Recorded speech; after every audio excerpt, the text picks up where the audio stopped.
The first item on our agenda is update by the town manager. Good afternoon, Mr. Town Manager. You're muted, Mr. Town Manager. Sorry. Again, the most uttered phrase of 2020 is going to be "You are muted." Um, so, sorry about that. Anyway, thank you. Greetings, members of the board and guests. So the big news for us this week is the governor's order regarding face covering or masks went into effect yesterday, and the guidance is online. I think it's posted through our website or through the state's website. Basically, in anywhere in public, indoors or outdoors, if you can't maintain social distancing, and then also if you're online at certain stores as well, and I think in certain businesses. So if you're online at the grocery store, the pharmacy, and there's one other or other retail stores, you have to have it. And then if you're using any kind of public transportation or ride share, you must be wearing one. I think the Board of Health is contemplating a similar local order tomorrow, and so I'll advise the board as soon as I hear of that. I do think that, just as an editorial comment, I do think we're going to be wearing masks for the foreseeable future. And looking at, I do think town employees should already be wearing masks or already have face coverings that they can put over their mouth if they have to interact with another employee, in closer contact. And so as we look ahead to when we were able to reopen or partially reopen town departments, I do think masks are going to be a part of that component, and this order, I think, is just sort of the first step of that. So the other thing is, before the question about enforcement gets asked, it's technically a Board of Health thing under the statute, or under the governor's order, I should say, but they do authorize the Board of Health to recommend that the police department be a part of enforcement. And so I believe the Board of Health is probably going to take that step. I don't want to speak for them, but I know Susan Rask and Chief O'Connor have been in contact on this subject. And so I would expect that either tomorrow or over the weekend or Monday, I will, based on the Board of Health recommendation, I'll authorize the police department to be a part of the enforcement for the mask order. I just want the board and the community to understand, though, the police department does not want to be writing $300 citations for people not wearing a mask. What we want is to educate people about what the order is and why it's important, and get them to comply with the order, either by moving away from whatever situation they're in, or somehow covering their face. We don't want to be out there actively enforcing it, and like I said, writing tickets to people. We just want people to do the right thing and follow the order without the need for a rigorous enforcement or citation. Any questions about that? Sorry. Yeah, thank you. Thank you. I was just wondering if the governor has already issued this order, why the Board of Health is going to issue a possible other order. I haven't seen the language of the Board of Health's order, but there are aspects of the governor's order that aren't as comprehensive as they could be. I don't think you can preempt the governor's order, but there may be aspects to it that they see that they may want to have to redress. I haven't, to be honest with you. I got that from some emails back and forth. I haven't seen the order. They may not, but I last I heard that they were going to at least contemplate doing an order that would be tailored for Concord. The one thing I did not mention is that if you have a disability or a health issue that makes it bad or makes you unable to wear a mask, you are exempted. And it is everyone over the age of 2. So even children have to wear masks. And I know DPH, I think, has guidance on, how to deal with children age 2 to 5 wearing masks. But if you have a reason why you can't, I will say that if you want to enter a public building, people can't ask you to document your condition but they can ask you, is there a reasonable accommodation that they could make to either have you cover your face, or if that's not possible, maintain social distancing while you're in the store or wherever where otherwise you would need to wear a mask. So it's new. I noted that the contacts that as you know, I was getting daily contacts from residents about concerns about people not wearing masks. I haven't gotten very many of late. I hope that means people are getting the message and starting to do it. And so hopefully the community will really embrace this new order and view it as a key to getting through this quicker. Anything else on the masks? Okay, so next, so the governor also, really at the end, overnight, did issue another order opening golf courses, public and private, with certain restrictions. So I personally take that as good news, but I think that's an important first step. It was not tied to any other business. It was just opening golf courses. And like I said, there are a number of restrictions. It's not just a full opening, but for those, I know we have a few golf courses in Concord, so hopefully, I don't know what they're individually going to do, but people should check in. That there's certainly good local businesses as well. So speaking of local businesses, a group of business people got together and called themselves Concord Together and organized a community business survey. And that was presented at the business partnership on Wednesday morning. And I think they got almost 80 responses. And so they gave a PowerPoint that summarized the findings of the survey. We have a link to that PowerPoint on our COVID business page. And it was pretty sobering information. And I think it's, there's a tough road to hoe ahead of us, especially for the local business community. But I am encouraged by the fact that, volunteer business people decided that it was important enough to find out what was happening in the business community to put together a really good survey and report on the results. So I think it's a powerful statement about the commitment that the business community has to itself and each other. And I encourage everybody to check out the survey, the PowerPoint with the results. So does anybody have questions on that?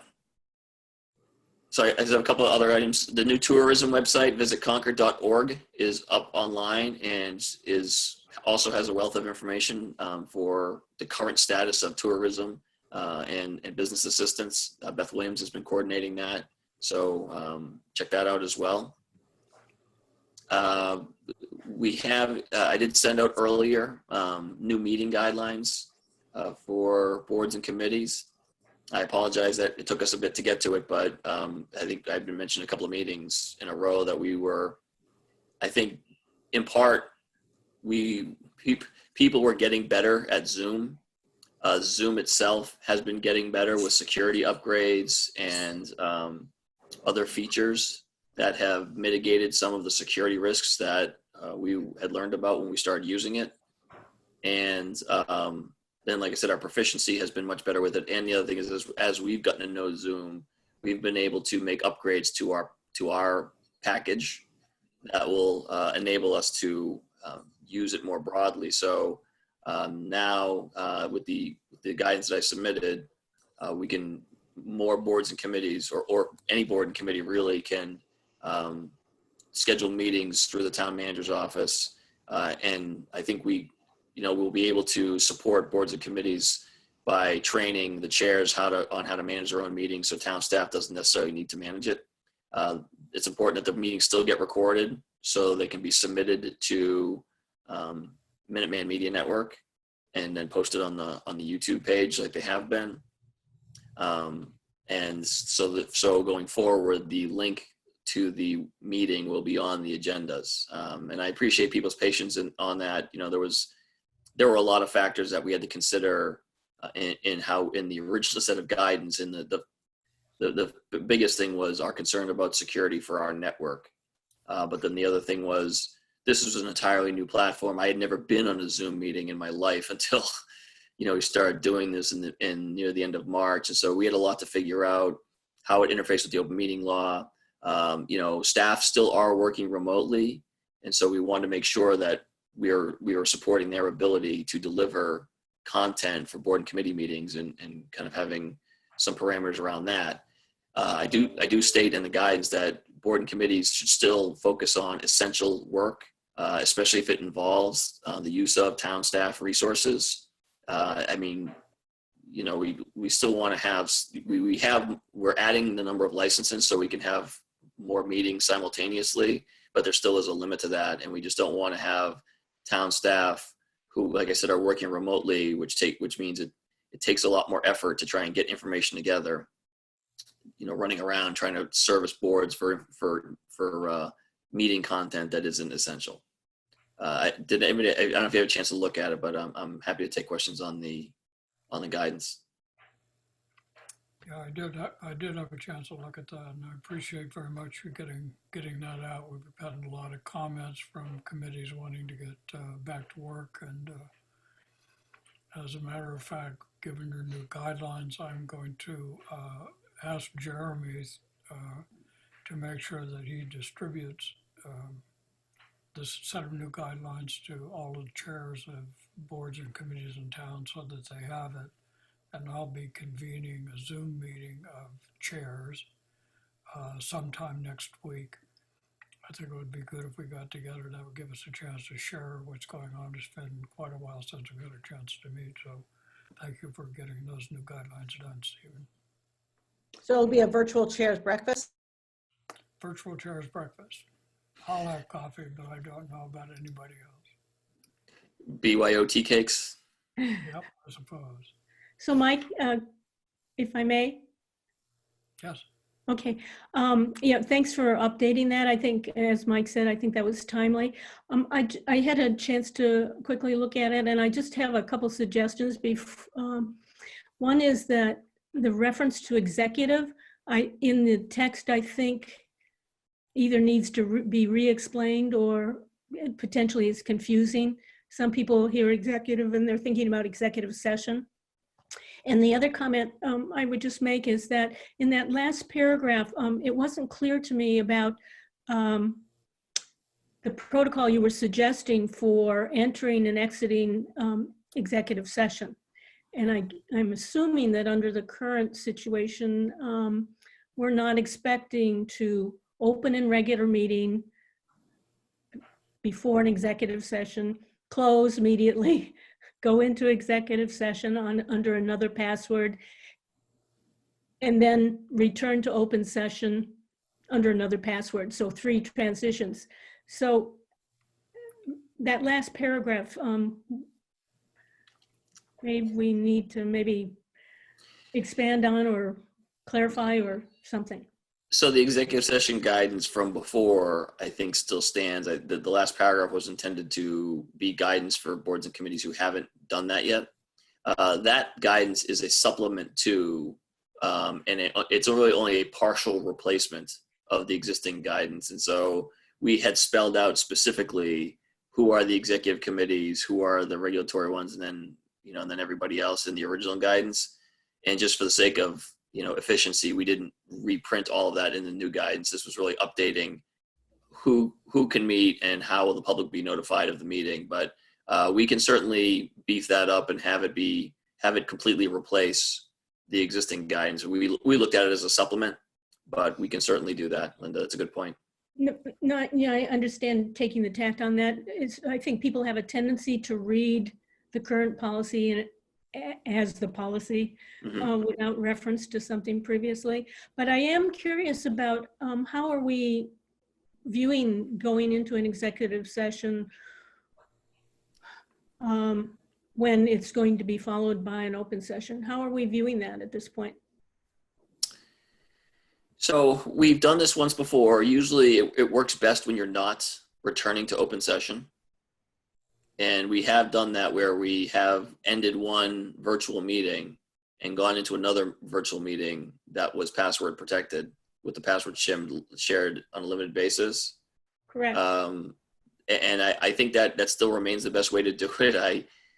I was with the Acton select board on Monday night about NAGOG ponds and a request for approval that we need from them. And we got the agenda said 6 o'clock, but we didn't realize it was an executive session. And they said, "Can everybody please exit the meeting so we can have our executive session?" And I thought, well, I think the way we're doing it is a little cleaner and a little safer. So I think we'd have to really structure the agenda so we don't have in, out, and then back in. Or start an executive session if we can, and then move into one. Only have one transition, I guess is what I mean, Linda. Carmen? I just want to note that I've been using Zoom a lot in the context of my mediation work, and we've found that there is an ability on Zoom to create separate meeting rooms with limited access to them, and the host can determine who can go to that room. That might be a way to do it. The other way that you could deal with executive sessions at the front end is to have everyone who wants to join the meeting request admission, and then you only let in the members of the board who are going to participate in the meeting at the front end, and then you let everybody else in at the appropriate time when the meeting is over. Just 2 suggestions. I did test out the breakout rooms. We had actually a initial collective bargaining session using Zoom, and it was really just they had never done it either. And so we tested out the breakout room function. I want to be really sure about the security of that before committing to that as a strategy for executive session. And I just don't know enough about that. But Jeremy Romanell and Chris Carmody in the office are our Zoom experts. And so the 3 of us can talk and see if there's a better way to do that. I just have 2 more quick items. We are actively discussing what would be the framework for a reopening or a reopening plan for town operations. I know we are also talking to the business community about what a reopening of the local economy would look like. I don't really have anything to report because the governor's guidance is going to drive most of how that happens. And there'll be more, the current order expires on the 18th. I'm positive that the Baker-Polito administration is going to issue additional guidance before that, and then once we have that information, we'll take action accordingly to see what we can do to reopen. I think it's safe to say that capacity that we would normally allow in town buildings will probably be regulated based on what I'm seeing in other states that are opening. Perhaps hours may be different. How we structure schedules for employees and for the public may be differently. I do expect people, both employees and customers, will have to wear masks in public buildings. I would say for the foreseeable future. And then the other thing we're going to do is have put together a internal task force to look at how has all this gone? How is this telework environment done? We kind of scrambled to create this, new style of working. What's working well that should continue, and what could be improved, or what should stop once we can reopen. So these are we are having these conversations. I just wanted to let the board know that we are trying to prepare to be ready and respond quickly to if the order changes. And then the final thing I have is one of the normal work items that has taken a setback was responding to the data breach, but we've been able to pick that work back up. Currently, there's another round of hard drive, images, if you will, or hard drive backups that are being submitted for scanning, and we are also 99% completed with compiling the list of the initial notifications to employees, retirees, dependents, things like that. So we are picking that work back up, and like I said, I think we'll be close to getting those notices out. That's it for me. Any questions for the town manager? Well, I just wanted to comment that that internal task force evaluating how you did in the crisis, that's an excellent idea. And it would be interesting to hear back what they come up with. And I want to thank you, Stephen, for putting together this updated policy, because I know the boards or committees are very eager to meet. And thank Mike for holding that chair Zoom meeting to kind of help people, our chairs who might not know about Zoom. I think that's a great idea. All right, thank you. Any other questions?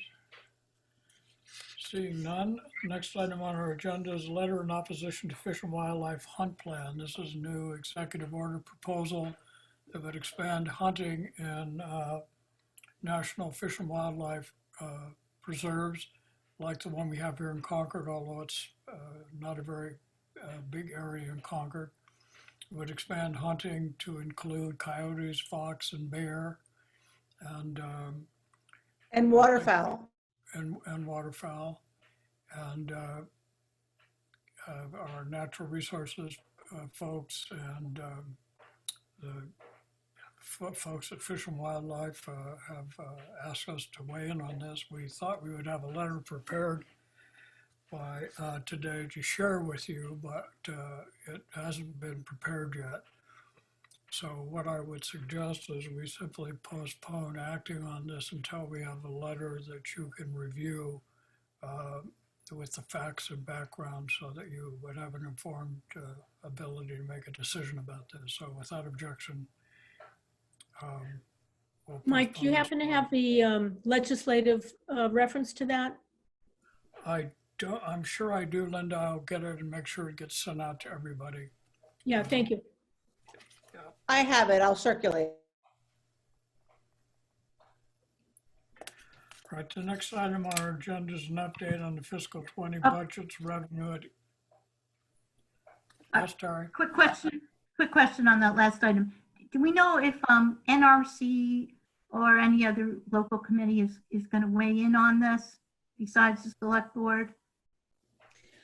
Terry, it was discussed extensively at a recent NRC meeting, which is why Delia brought it up to Mike and myself as the liaison.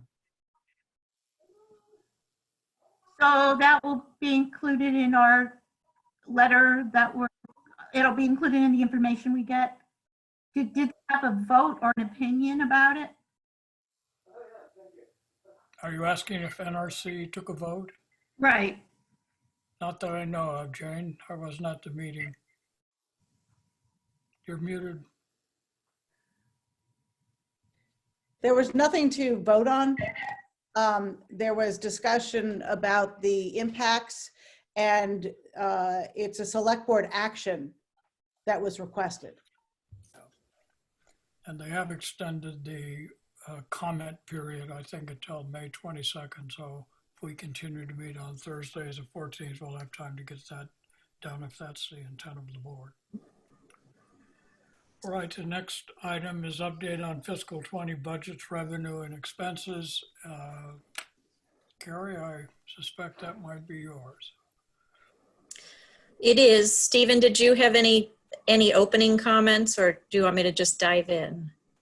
I guess the only maybe disclaimer in all of this is that there's a lot of unknowns, especially looking ahead to fiscal year 21. And so I just want, I think the job that the finance department's done on the projections is excellent, but I just want everyone to kind of bear in mind that there's a lot of things we don't know yet that are going to impact what you're about to see. And Carrie, do you want me to share the screen, or do you got it? No, I have it. Before you share the screen, so Carrie, let me just put this a little bit in context. There's a couple of reasons that we want to explore this. One is, of course, just to understand the state of finances for the town during the current fiscal year and our ability to continue to provide public services.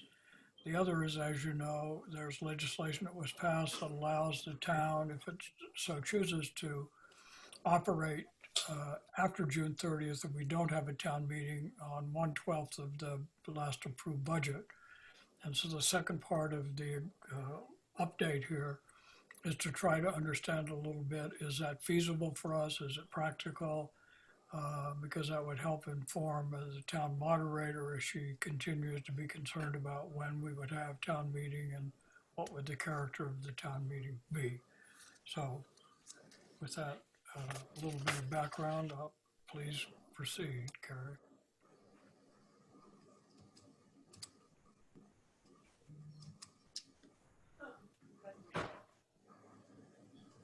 Okay. So you can see the screen Yes. Yes. in, let's see, slideshow.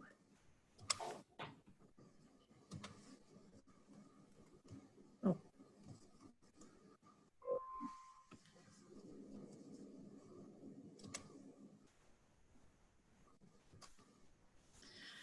All right.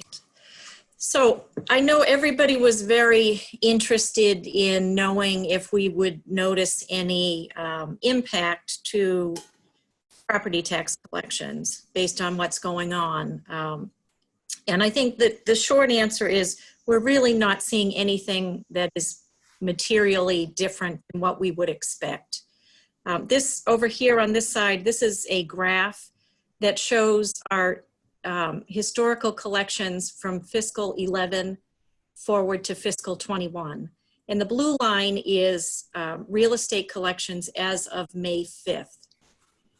And we wanted to see where we were. We're calling May 5th essentially the due date. And then the line above it is these same collections as of June 30 of each year. And all of the background data is over here on the other side. So one thing that I would like to say is the mail is slower than it's been. This week we received mail dated April 27th.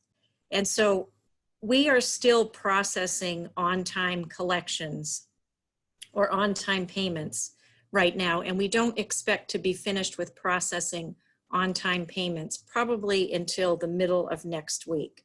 So we use a service. If you send your taxes to us in the mail, they are picked up during normal times. They're picked up 5 days a week. Now they're only picked up on Tuesdays and Thursdays.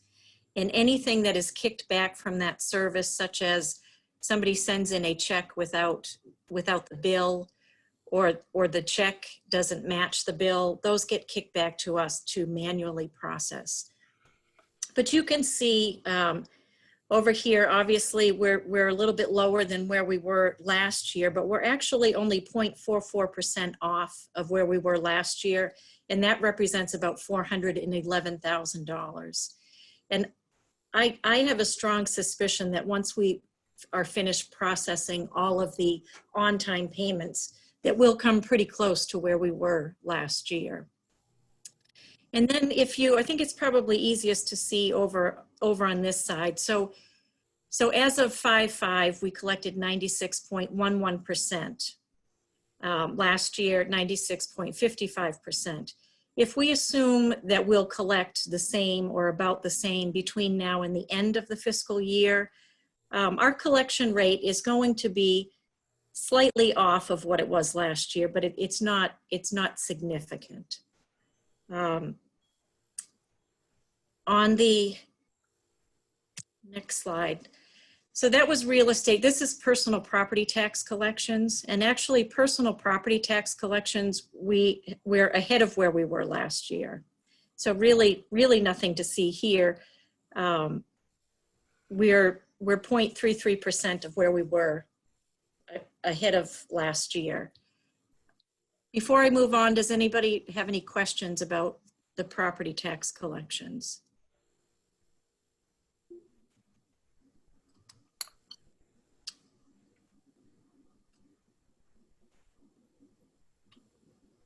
No. Go ahead. Okay. So then if you look at our revenues in total, so we have just over 10 months worth of collections, and so we're only estimating for 2 months. Right now, we're estimating that we'll be about 0.7% off of our original estimates. That's $820,000. Up here, we're expecting property taxes in total to be about $472,000 lower than our estimate. And the reason this is different than what you saw on the previous slide is that each year we also, in addition to the current year taxes, which is what was shown on the first two slides, we also collect some prior year taxes. So when you add in current year collections plus prior year collections, we're expecting that we may be off about $472,000. State aid, we will actually receive $171,000 more than what we budgeted. And the main reason for that is we do not include an estimate for the aid we receive for being a community that hosts the prison. So almost every year the state provides a sum of money to each of the communities that host a prison. It's not included in state aid, it's voted separately. So we're not always 100% sure that we're going to collect that, so we don't budget for that, but that's the difference there. So I think that the big issue really is with our local receipts. We're expecting to be about $520,000 short in local receipts. And the biggest issues we have here are hotel, motel, excise tax, the meals excise tax, and building permits. So at this point in time, we're not issuing any building permits. It's not certain that even through the end of this fiscal year that we would be in a position to issue any more.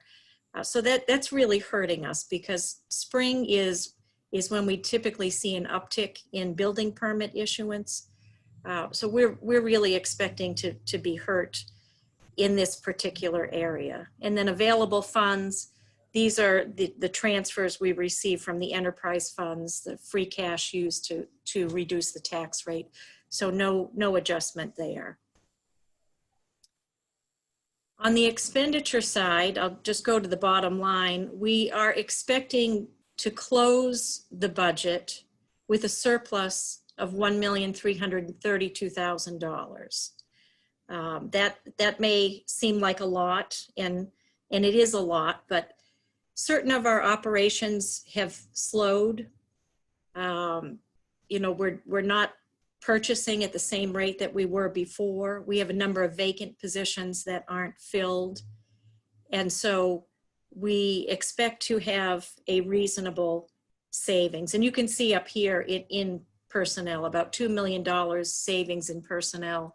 And that really has to do with the vacancies. We've had a lot of attrition where we've had people retire, other people replacing them coming in at much lower salaries.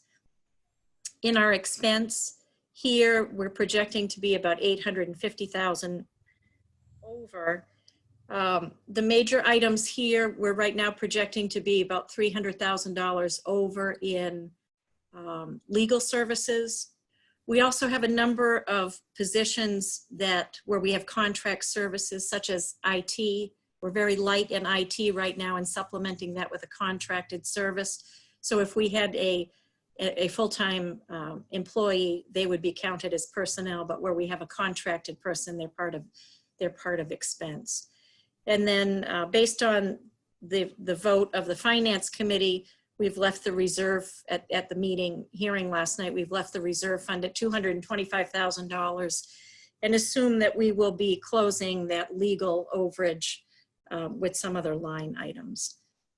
So if you go down here, and this probably looks odd, but we're projecting to be under our revenue estimates by $820,000, but also under our appropriation by the $1.3 million.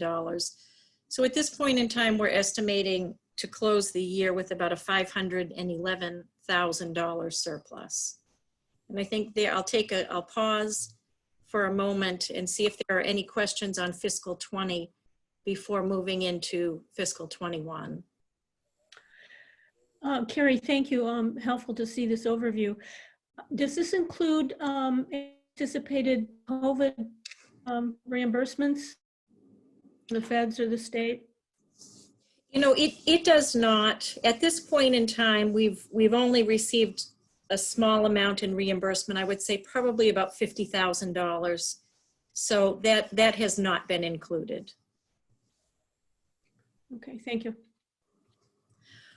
One thing I might mention about property taxes. So it would be very early in this new normal for us to see a significant decrease in property tax collections. A lot of people have their taxes escrowed. The mortgage company, in almost all cases, is going to continue to pay your property taxes whether or not you're making your mortgage payment, because they don't want the town to put a lien on the property, because the town's lien has a higher priority than the mortgage on the property.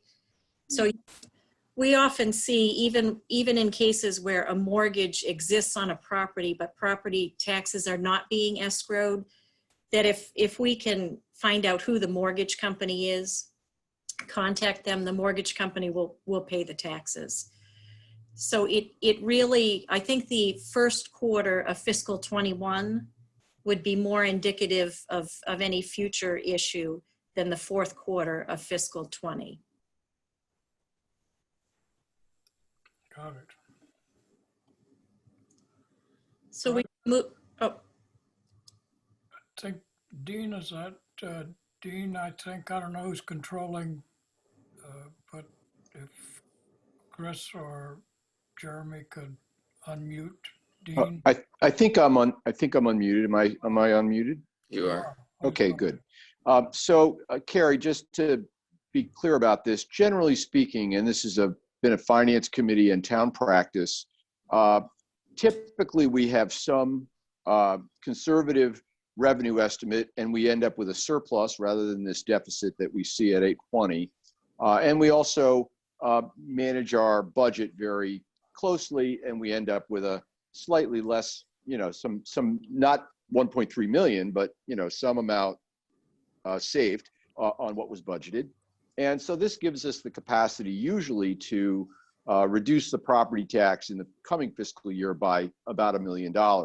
Here we're off by $500,000. So in my view, it seems to impact our capacity to appropriate that $1 million that we always appropriate for the reduction in property tax without dipping into our free cash balance. So am I viewing that correctly, that this is an exceptional year here by about $500,000, and it does kind of go into that cyclical thing that we've been on, that roller coaster, that Ferris wheel that we're on every year, where we take that $1 million and we just save next year's property taxes by about $1 million. you are viewing it correctly. Typically, we would like to see this year-end surplus at or above $1 million. And that is the basis for then using $1 million to offset property taxes in the future year. Thank you. Right, any other members of the select board have questions for Carrie? All right, and so Carrie, I guess I'm going to ask the second part of the lead-in I made to this.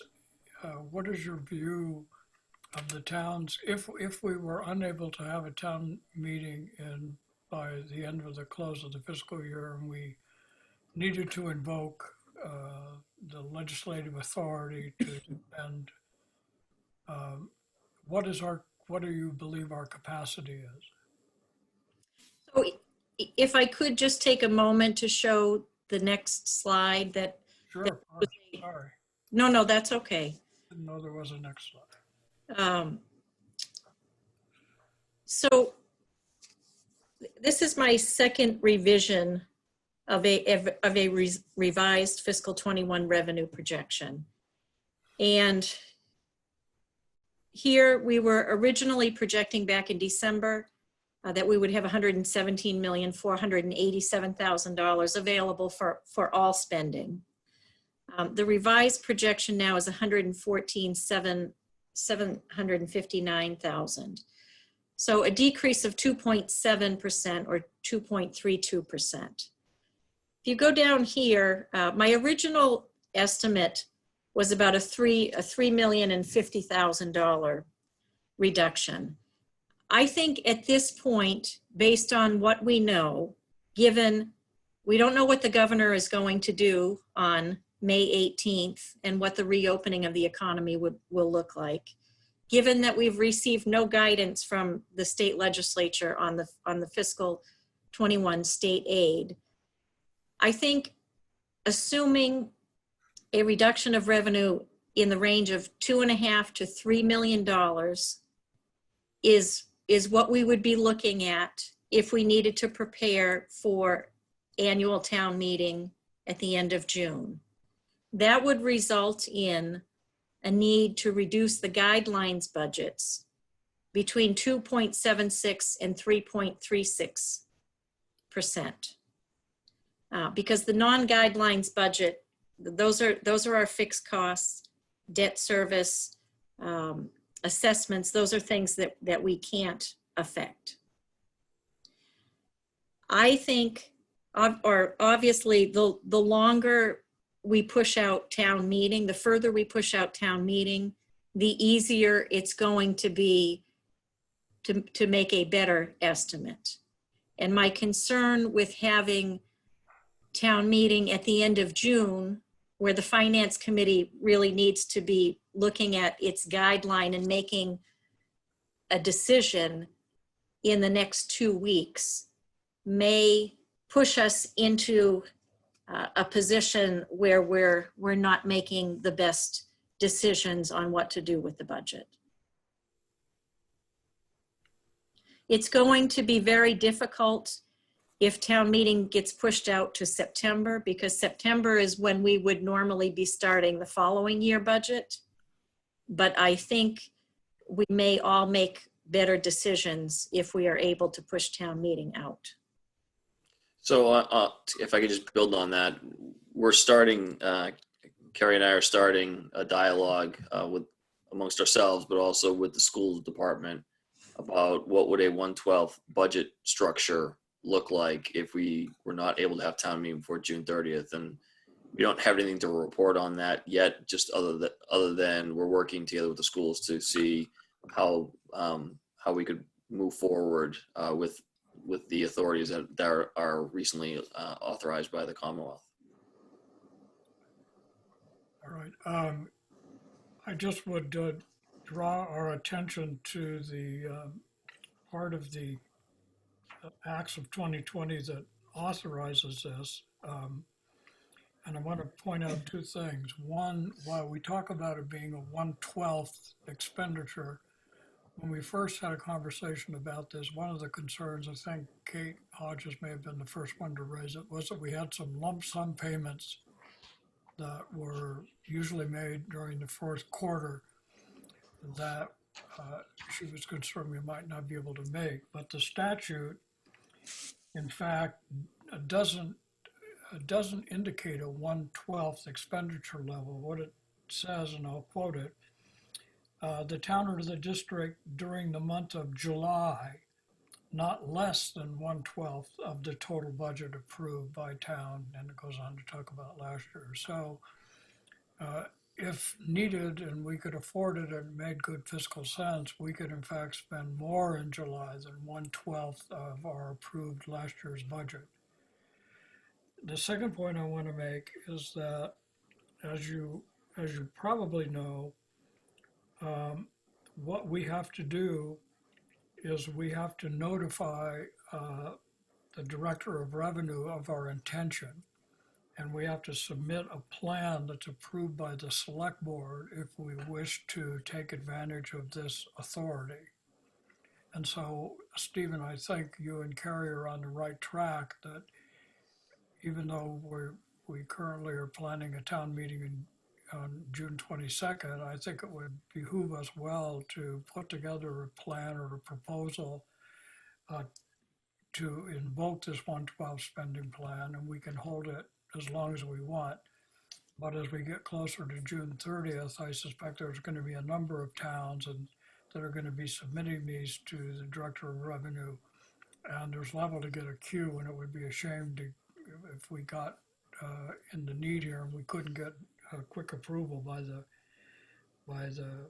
revenue director. So I guess I'm recommending that you guys work on putting together a plan that would allow the town to function going forward.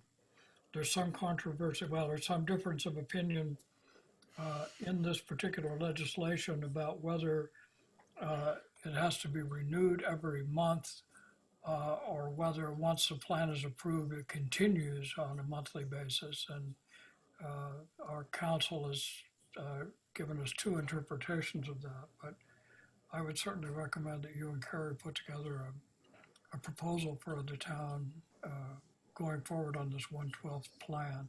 And we can decide at some later date whether or not we invoke it.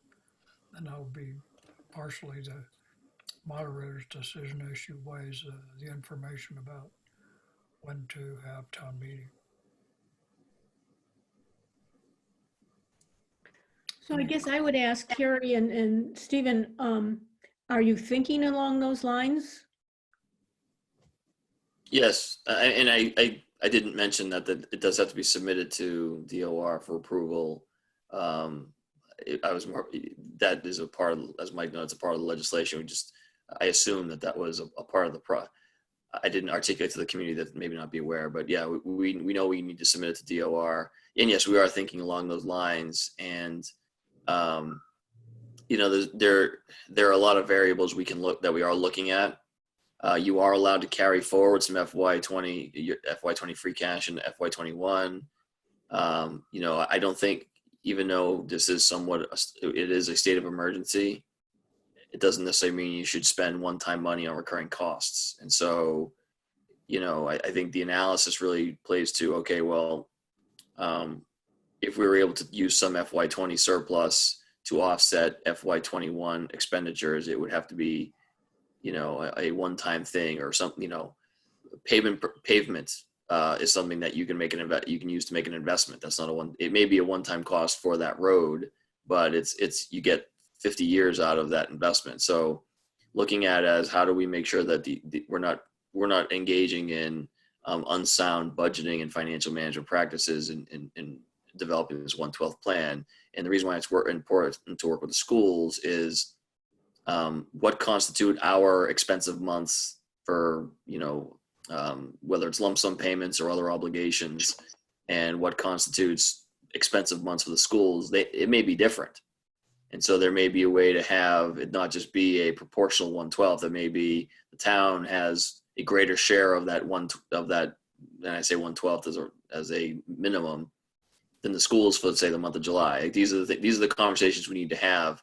And then looking ahead to FY21, you know, I think the guidance from DOR has been towns should really look at their cash capital, and that's something else we're going to be doing. You know, look at FY20 projects that haven't happened, and look at FY21 projects kind of along this. I mean, all of the projects are needed. We wouldn't bring them forward if they weren't needs, but look at them kind of like in personnel, where are there capital projects that are essential, meaning they simply have to go, they have to be done for whatever reason, and are there others that can be deferred a little bit? And so, you know, because we just don't know on the state aid and where the local receipts are going to go, and DOR is not giving any indication that they're going to have that information soon.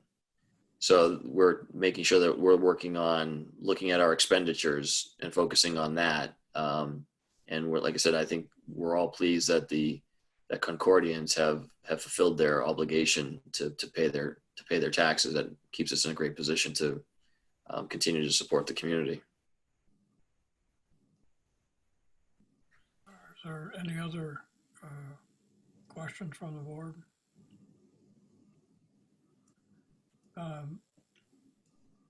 Carmen, and then Dean.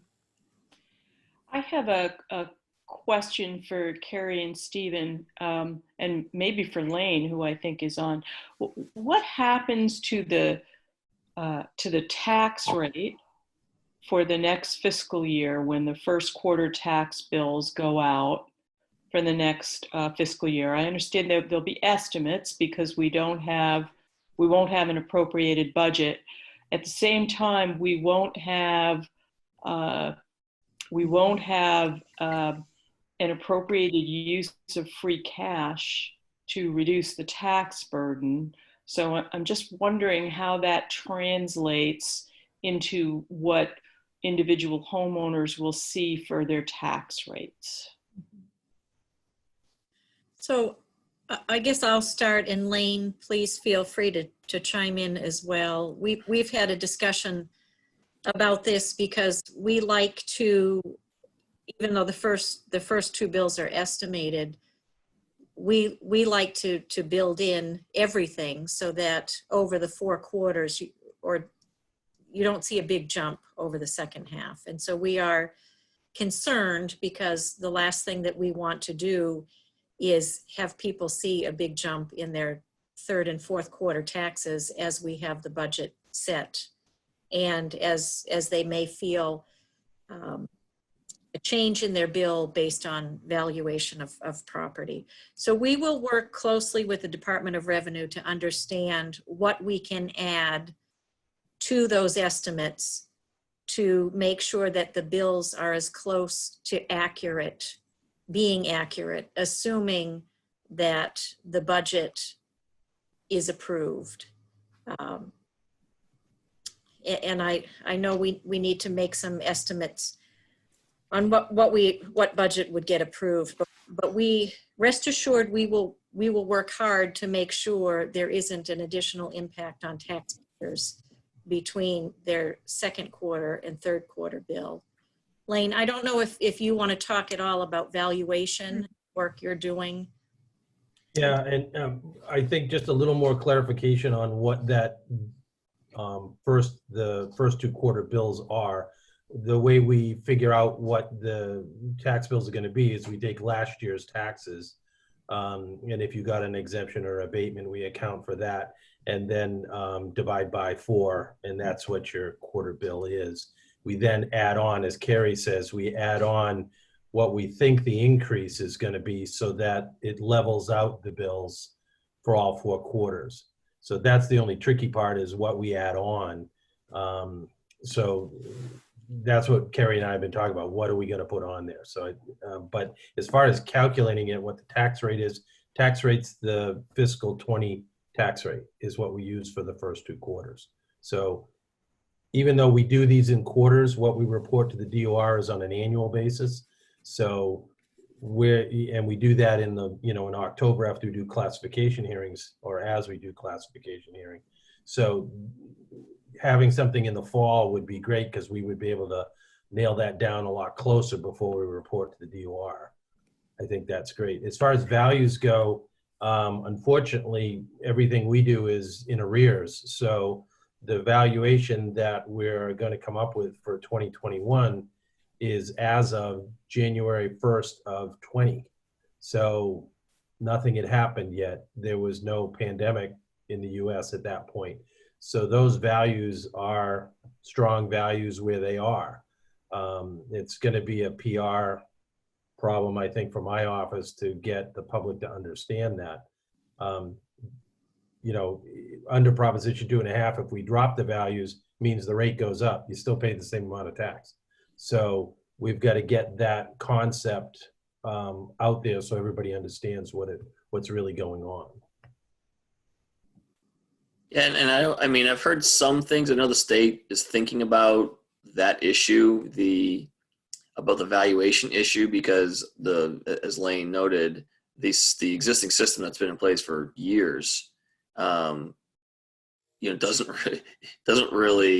isn't really adaptable to the situation we're in, and we don't know what the sales data is going to look like, and so I have heard that the legislature, I know, is thinking about that. I've heard Sean Cronin talk about they're looking at it, but you'd have to really rewire some fundamental financial policies or laws of the Commonwealth. So that I think is a trickier issue.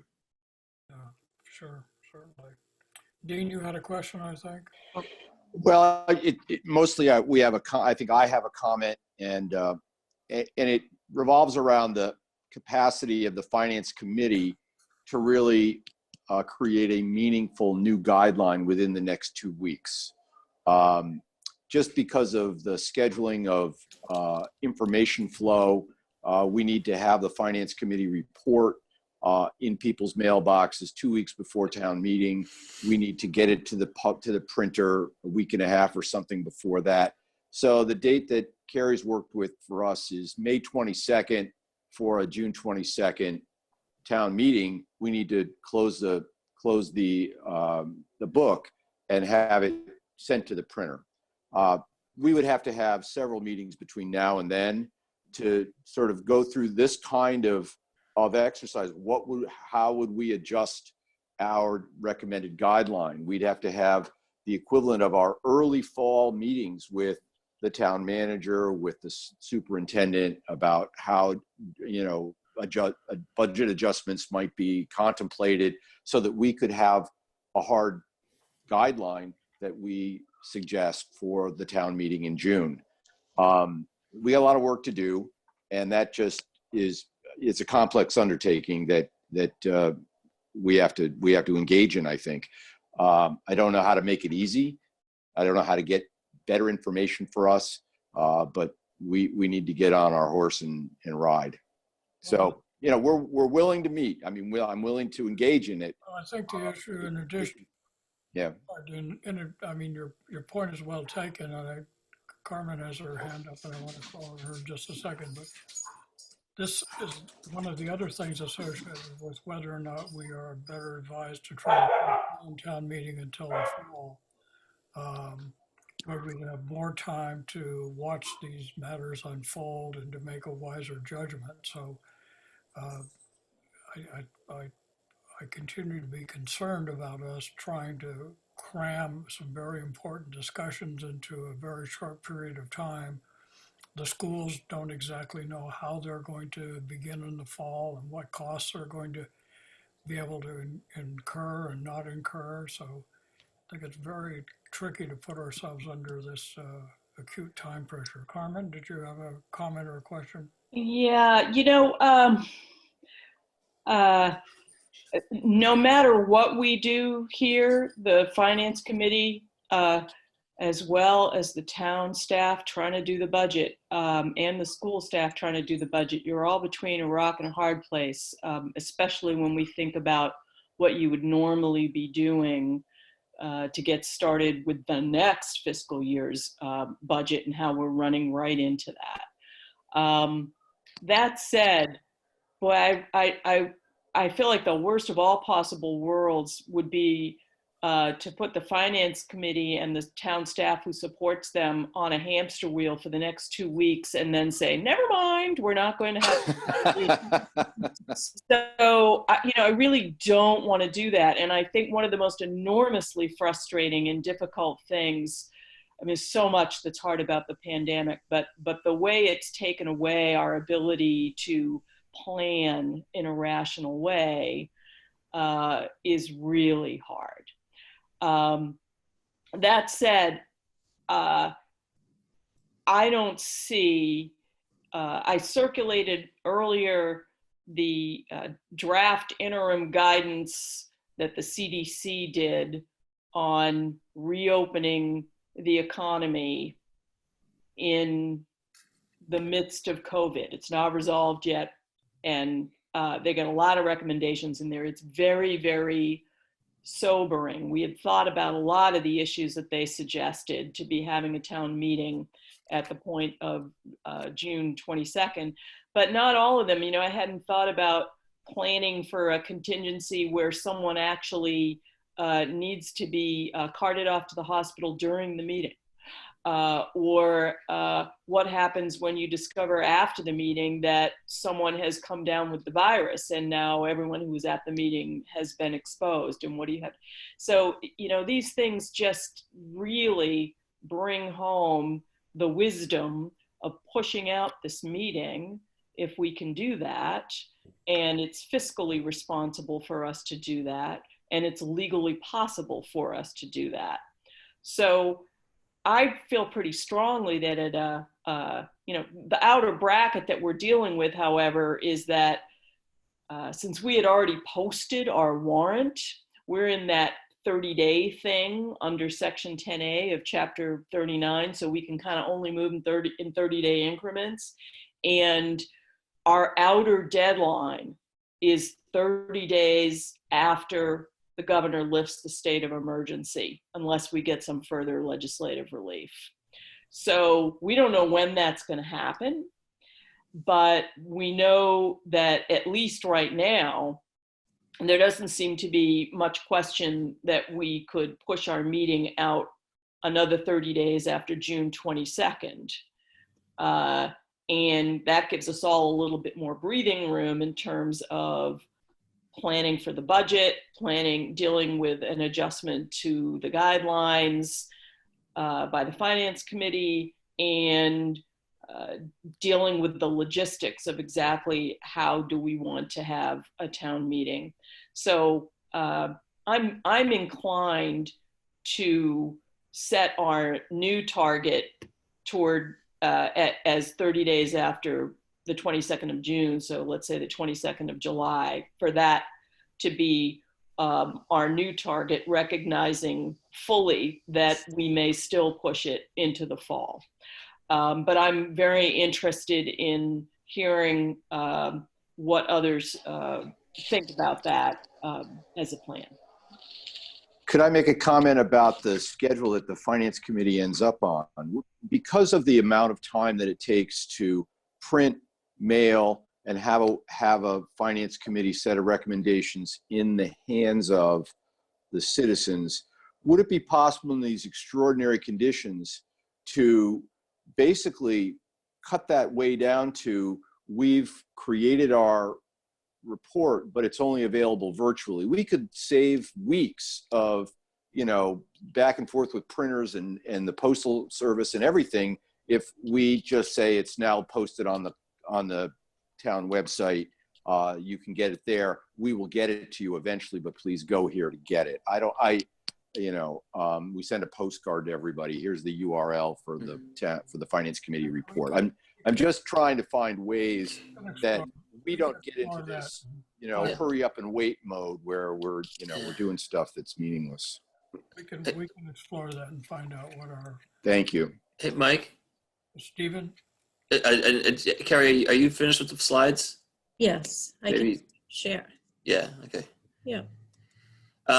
So Dean, I very much appreciate that point, because what I was about to suggest is, these are unprecedented and extraordinary times. And I think, and this really is a message for all boards and committees, but I think especially the Finance Committee, because of the responsibilities you have. I think the Select Board in its own way has done this, and that is what parts of our process are required by, bylaw, and what process things are just traditional. And I think each board and committee needs to review that for themselves. And my recommendation would be, if it's not required, then it should be dispensed with unless we get all of a sudden a lot of great bankable information, and we can say, okay, now the timeline and the information is caught up with us and we can have our normal process. Right. I appreciate your suggestion very much, Dean, and I would urge you to go even further to say, what things can we just, that are parts of our tradition, but really add stress to this process that really is already stressed. And so I don't really know what those things are off the top of my head, but I would just urge all boards and committee chairs to look at those, because business as usual just isn't really on the table, unfortunately. And I think we all wish it were.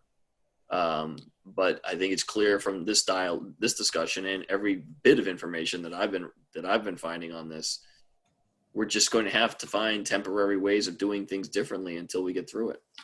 All right, now I'd like to, thank you, Stephen. I'd like to hear from each member of the board, their view on whether or not we should be encouraging the town moderator to think about postponing town meeting into the fall. Who wants to go first, Susan? I'm happy to jump in. Okay. I think this makes a lot of sense. Everything I've read would indicate and certainly heard today, that getting to June 22nd as a town meeting would be a scramble at best, and probably wouldn't result in even in a short form town meeting, numbers and facts that would be that wouldn't have to be revised, or wouldn't be premature. So I'm completely supportive of it. All right. I'm supportive of it as well, but also because the later town meeting is, the greater the likelihood that there'll be more citizens that'll be able to attend if the trajectory of the illness goes the way we hope. Yes, and less risk to those that do. Mm. Linda, Carrie, Terry? Yeah, I certainly agree to postpone it. You know, I know that MMA, and I'm sure some of the other associations that people are attached to here are all pushing for more clarity about some of the budget issues and some other things. So I think it's in our best interest to wait this out a little bit if we can. Terry? Right, I agree. I didn't really have an opinion one way or the other, but I think now, after hearing today from Dean and Carmen and Stephen, everybody seems united on what to do. I haven't heard anybody who wants to go forward on June 22nd, so I'm perfectly fine with going along with getting better information in the fall. Thank you, and I support that, as you might already imagine. So Carmen, that's our input for you on that difficult topic, and I will make sure that we explore as much as we can just exactly what we are statutorily obligated to do with respect to these reports and other tasks that we have, and what are just consistent with the way we've done business. So, Mike, if I might, there isn't any statutory or bylaw requirement to publish the Finance Committee report that I'm aware of in the way that we do. It is custom and tradition. There is a statutory obligation on the part of the Finance Committee to advise town meeting on any article that comes before it on what should town meeting do, no action or affirmative action. So, but the form of those recommendations is not prescribed. And my understanding from Carrie is that the bulk of the finance report, the Finance Committee report, which customarily comes out, which would tell you about revenues and so forth, she has done. But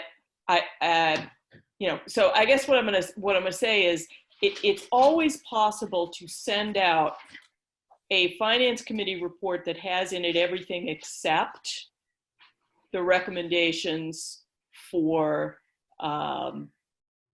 the articles at town meeting, and to put those out separately and later.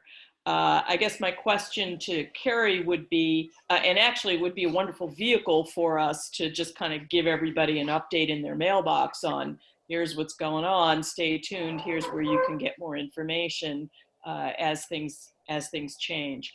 But one question for Carrie is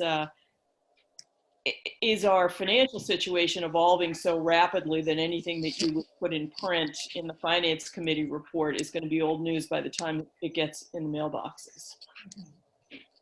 Yes, I think so. So, maybe the intelligent thing to do is we could do a mailing to people that is a sheet of paper that's basically a letter that explains what our situation is, that there's not going to be a Finance Committee report right now, and here's what our current expectation is with respect to town meeting, and here's where to stay tuned for more information. All right. Carmen, do you think that by this time next year, you would have a decision about whether or not you're, even though you can't postpone town meeting for more than 30 days, that to articulate your intention?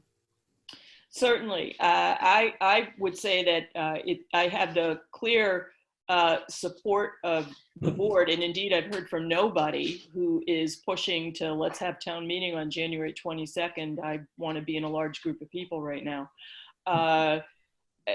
I'm absolutely inclined to push it out. I think that ideally we'd push it out to September, but that creates certain complexities because in September we'd be sharing the building with the school, or we'd be doing it outside. We might be better advised to try and deal with town meeting before they get there.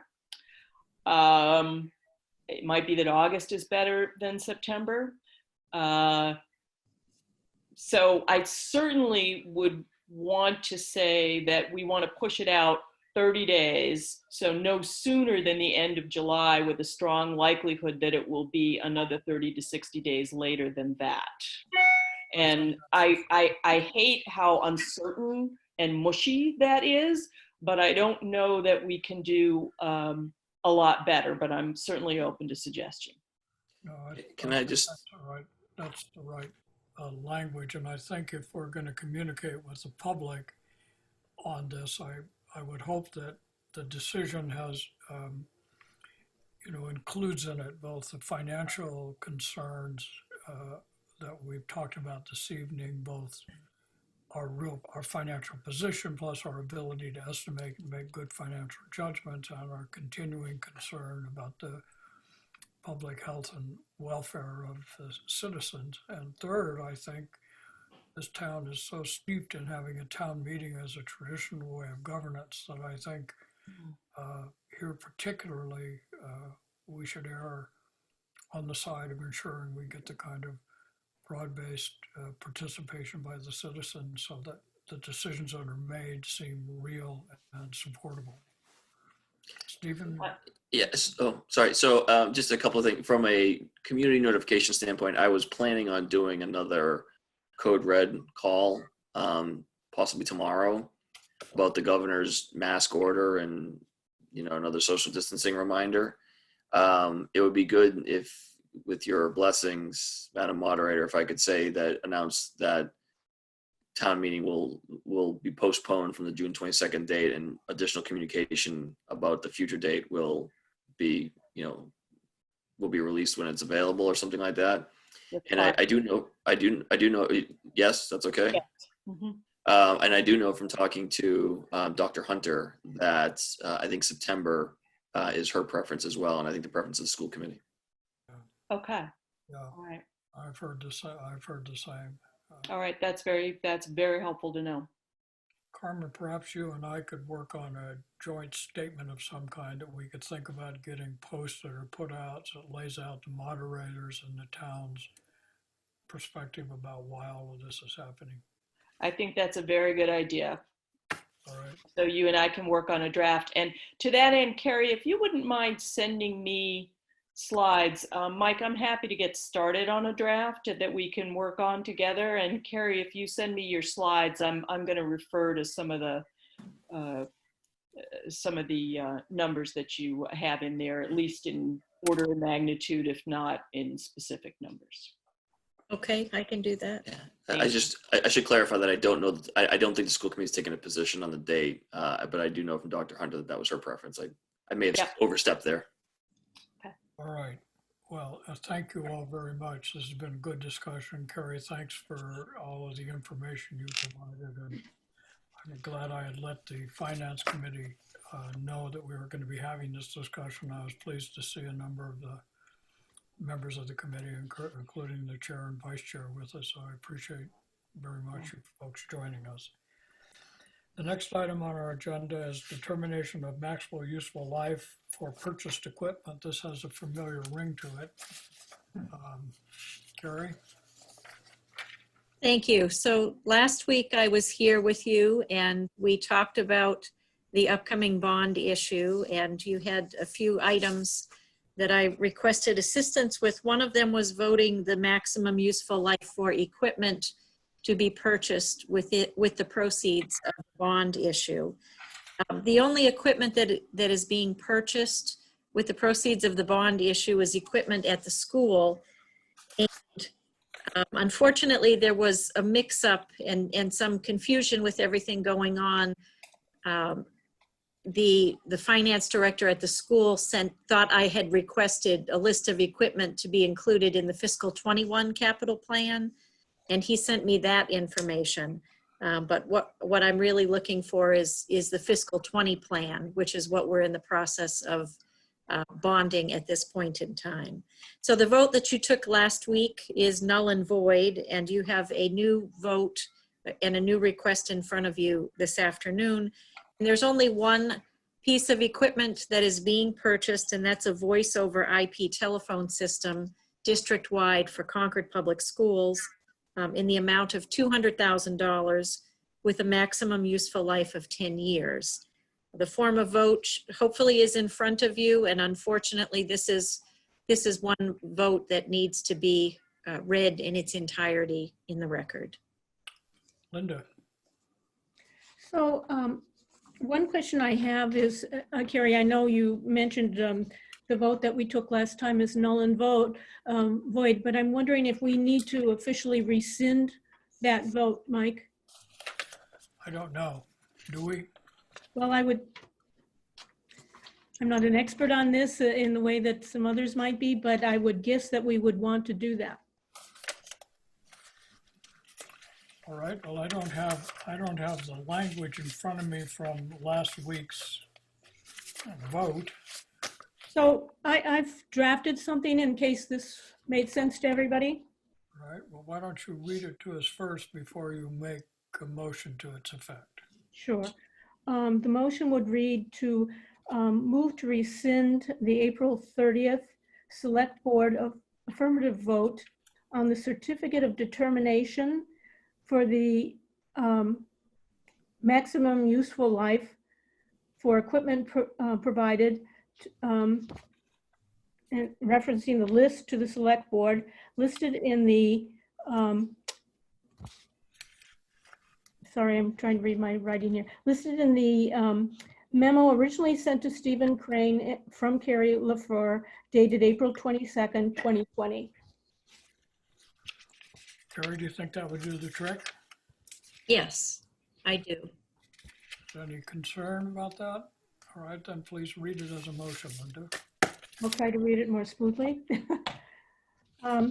Move to rescind the April 30th Select Board affirmative vote on the certificate of determination for the maximum useful life for equipment provided as listed and provided to the Select Board in the memo originally sent to Stephen Crane from Carrie LaFleur dated April 22nd, 2020. Is there a second?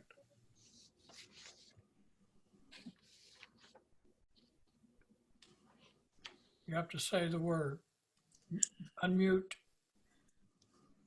Second. Thank you. Would the clerk please call the roll? Ms. Bates, Aye. Ms. Ackerman, Aye. Mr. Lawson, Aye. Ms. Hotchkiss, Aye. myself, Linda Escobedo, aye. Note that it passes unanimously. Now, without objection, will you read the motion for this? Mike, if I may, I just have a couple of questions before we read them. All right, sure. Okay, so, Carrie, I just want to be clear. So, I have one question on the town side and one question on the school side. So on the school side, there's $900,000, 200,000 is being borrowed. That is part of the vote we're taking today for the telephone system. That's the full $900,000 is included in the bond issue. only 200,000 of that amount will be used to purchase equipment. The remainder is for building improvements. And there are other types of certifications that were required to support that work.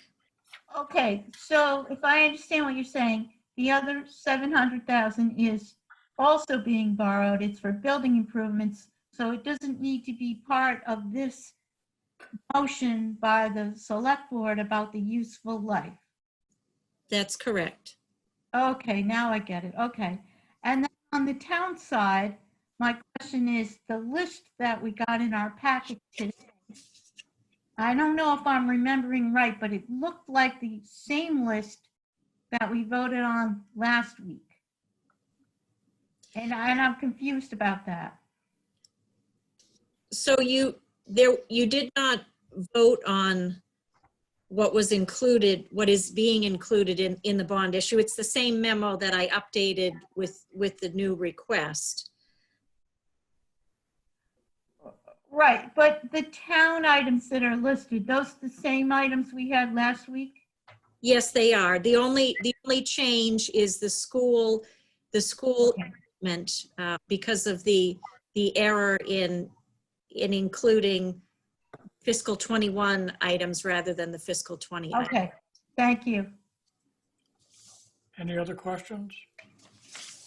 Linda, would you please read the motion? Move that the maximum useful life of the departmental equipment listed below to be financed with the proceeds of a portion of the 900,000 borrowing allowable to equipment authorized by the vote of the town passed April 10th, 2019, Article 12, to be as follows. Item 1, the purpose for a VoIP telephone system district-wide, the borrowing amount 200,000, maximum useful life 10 years. Is there a second? Second, Second. Are there any further questions? Seeing none, Linda, would you call the roll? I will. Ms. Bates? Aye. Ms. Ackerman? aye. Mr. Lawson? Aye. Ms. Hotchkiss? Aye. Myself, Linda Escobedo, aye. Thank you. I note that it passes unanimously. The next item on our agenda is to extend the deadline for filing a property tax, and I think the word should be abatement, not what is on here, which says exemption. Am I correct, Lane? Yeah, the exemption deadline is the one that we're working on. Exemption, all right. Yeah. Thank you. Would you please explain this, please? Sure. First, my apologies for having to bring this back up. We did talk about this at a previous meeting. We did not anticipate that anybody could benefit from this. The income and asset requirements for exemptions were not changed by recent legislation. So you're still looking at what income was in 2018 on their tax returns and what they had in the bank on July 1st. So we figured anybody who was qualified for the exemptions we already knew about, and we had already processed all their exemptions. What has come forward is a taxpayer who technically could qualify a year ago and probably a couple of years before that, but had not applied. He was trying to make it on his own. And now with the pandemic, he is stretched further than he can handle and has requested assistance and could qualify for it, but filed after the April 1st deadline. So if we can extend the April 1st deadline to May 1st deadline, he then qualifies and we'll be able to give him some assistance. Does anyone have a question? If not, I would just hope that when assuming that we pass this, that it would be publicly known so that anybody else that hadn't contacted Lane would know. well, that's not going to make, if we extend the deadline to May 1st, that is. Yeah, so, and I can't remember the legislation. I think you can go to June 1st, but I'm not positive. If you'd like to do that, then we could put out some PR. I got it, yep. Would you recommend that we go to June 1st? Um, I really, as I said before, we do quite a bit of work trying to make sure that we make everybody who could qualify for our programs, that they know about our programs, and we feel fairly confident that we have everybody. This was totally unexpected. Okay, well, let's leave it at May 1st, and then if it turns out we're wrong on this, we can, I suppose, come back and revisit. Right. Okay. All right. Without objection, then Linda, would you provide us with a motion? I'll move to extend the deadline for filing property tax exemptions to May 1, 2020. Second. Further comments? Linda, please call the roll. Ms. Bates, Aye. Ms. Ackerman, Aye. Mr. Lawson, Aye. Ms. Hotchkiss, Aye. myself, Linda Escobedo, aye. Thank you, and I note that it passes unanimously. Thank you very much. Thank you, Elaine, very much for staying with us the whole meeting and your contributions. We continue to receive correspondence this week. There was one item on the that was not on the agenda that I did not anticipate, but I'm going to bring it up now, and that is that the Mass General Law, Chapter 39, Section 10A, which has to do with the rescission and continuation of town meeting, requires the select board to designate someone to write and inform the Attorney General about this action. So I communicated earlier with the town manager asking who that should be, and both he and council suggested that since this was a public health issue, that the director of public health should be the one that writes to the Attorney General. So what I would propose is that you, there's a simple motion to authorize the director of public health to communicate the town's decision about the postponement of annual town meeting to the Attorney General. So move.